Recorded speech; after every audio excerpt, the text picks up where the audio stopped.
สมสุขชักกะริโอโอ้ยละฝ่าเอ้ยฝ่าห้องตึงข้ามเขาพึ่งไปเชียงใหม่ตกมาหอดวังไผ่ฟ้าเป็นสีครึมครึมหัวใจนอน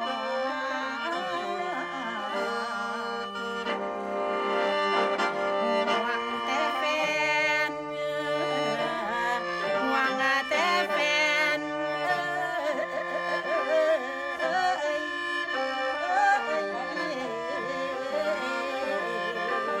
โอ้ยนา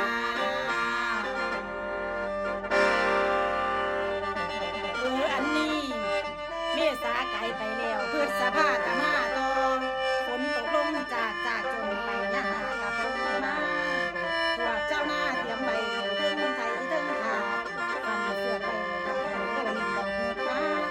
ฟังเสียงจ่าคนเฒ่าสวยหอดมือเอินพอเฒ่าจำเพิ่นบอกไว้นี่จังสิดีให้สูหาเอาไว้เงินละโตเด้อไก่ กันว่าข้างใกล้โคงปีนี้จังมาสิดีมันก็ได้ซ้ำนี่แล้วพี่น้องจ๋า